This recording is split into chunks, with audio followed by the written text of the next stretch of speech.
ہمارے چینل میں خوش آمدید۔ تو چلیے شروع کرتے ہیں آج کی کہانی۔ میرے سارے بہن بھائی بہت ہی حسین و جمیل اور خوبصورت تھے۔ ان کی رنگت دودھ کی طرح سفید تھی تو آنکھیں کانچ سی تھیں۔ میرے سارے بہن بھائی میری امی پر گئے تھے۔ وہ ہو بہو میری امی کی کاپی دکھتے تھے، مگر میں اپنی امی پر نہیں گئی تھی۔ مگر رنگ دودھ سا سفید نہیں تھا، بلکہ میرے رنگ کو کالا کہنا چاہیے تو بہتر تھا۔ میرے نین نقش بھی موٹے اور بھدے تھے۔ میں کسی بھی طرح سے اپنی امی کی اولاد نہیں لگتی تھی۔ میری امی کا بھی سارا دھیان دوسرے بہن بھائیوں پر ہوتا تھا۔ وہ مجھ پر بہت ہی کم توجہ اور دھیان دیتی تھیں، اور اس بات کا مجھے شدت سے احساس ہوتا تھا۔ میں بچپن سے ہی احساس کمتری کا شکار ہو گئی تھی۔ گھر میں کوئی مہمان آتا تو میں چھپ جایا کرتی تھی، کسی بھی مہمان کے سامنے نہیں آتی تھی۔ میری کوئی سہیلی بھی نہیں تھی۔ اگر کبھی کسی کے ساتھ کھیلنے کی کوشش بھی کرتی تو میری کالی رنگت کا بہت مذاق بنایا جاتا تھا۔ ان سب باتوں نے مجھے میری ذات میں ہی قید کر کے رکھ دیا۔ میرے اندر سے خود اعتمادی بالکل ہی ختم ہو گئی تھی۔ مجھے اپنی ہی ذات بری لگنے لگی تھی۔ جب سب لوگوں سے ہی مجھے دھتکار ملی تو میں نے اپنا سکون کتابوں میں ڈھونڈنا شروع کر دیا، اور اس کا نتیجہ یہ نکلا کہ میں پڑھائی میں بہتر ہوتی چلی گئی۔ ہر سال ہی میری اول پوزیشن آتی، مگر اس بات کی خوشی گھر میں کسی کو بھی نہیں ہوتی تھی۔ اس کے برعکس میری بہن، جو کہ بہت خوبصورت تھی اور خوبصورتی میں اپنی مثال آپ تھی، اس کی سیکنڈ اور تھرڈ پوزیشن پر بھی امی بے حد خوش ہوتی تھیں۔ اپنی امی کا یہ رویہ دیکھ کر میرا دل اکثر کٹ جایا کرتا تھا۔ ایک ماں ہو کر وہ کس طرح اپنے ہی بچوں میں بید بھاؤ کر سکتی تھی۔ میں کبھی کبھی تو حیران رہ جایا کرتی تھی۔ بچپن میں تو خیر احساس کمتری نے ہی سر اٹھا کر جینے نہ دیا۔ گھر میں کوئی بھی چیز آتی تو سب سے آخر میں مجھے ملا کرتی تھی، وہ بھی جب کچھ بچ جایا کرتا تھا۔ ایک میرے ابو تھے جو میری کالی رنگت، بھدے نین نقش کے باوجود بھی مجھ سے پیار کرتے تھے، مگر انہیں اپنے کاروبار سے زیادہ فرصت نہیں ملتی تھی جو وہ میری طرف دیکھتے یا میرے احساسات کا خیال کرتے۔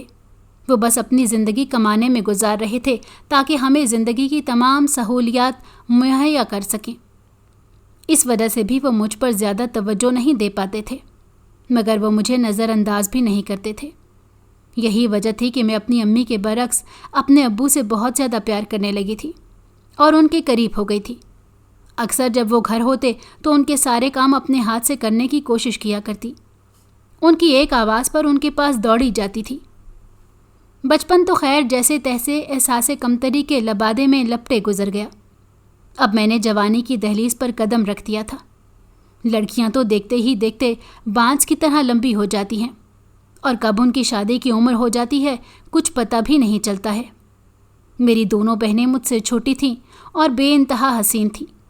امی کو سب میری شادی کی فکر ستانے لگی۔ خاندان سے میرے لیے اب تک کوئی بھی رشتہ نہیں آیا تھا، اور اس کا جواز بھی امی جانتی تھی۔ وہ بخوبی جانتی تھی کہ میری گہری رنگت کی وجہ سے کوئی بھی اپنے بیٹے کی شادی مجھ سے نہیں کرنا چاہتا ہے۔ ہاں، البتہ میری بہنوں کے لیے خاندان سے کئی رشتے آ گئے تھے، اور سبھی میری بہنوں کا ہاتھ اپنے بیٹوں کے لیے مانگنے کے لیے تیار تھے۔ مگر امی کو اس معاملے میں میری ہی فکر تھی کہ پہلے میری شادی ہو جائے، اس کے بعد ہی وہ دونوں بہنوں کے بارے میں سوچیں۔ کافی عرصے تک امی میرے لیے خاندان سے کسی رشتے کا انتظار کرتی رہیں، مگر ان کا یہ انتظار لمبا ہی ہوتا جا رہا تھا۔ ہر وقت کوئی نہ کوئی میری بہنوں کے رشتے کے لیے کہتا رہتا۔ جب امی ہر جگہ سے مایوس ہو گئیں تو انہوں نے میرا رشتہ ڈھونڈنے کے لیے ایک رشتے والی سے بات کی۔ اس نے امی کو یقین دلایا کہ وہ میرے لیے بہترین رشتہ تلاش کر کے لائیں گی۔ اس طرح اسے گئے بھی 1 مہینے سے اوپر کا وقت ہو گیا، مگر وہ میرے لیے کوئی رشتہ نہیں لائی۔ امی ہر روز اس کے فون کا انتظار کرتی رہتی۔ میں جانتی تھی کہ رشتے والی عورت دوبارہ پلٹ کر ہمارے گھر کیوں نہیں آئی ہے، کیونکہ وہ جاتے جاتے میری ایک تصویر اپنے ساتھ لے گئی تھی۔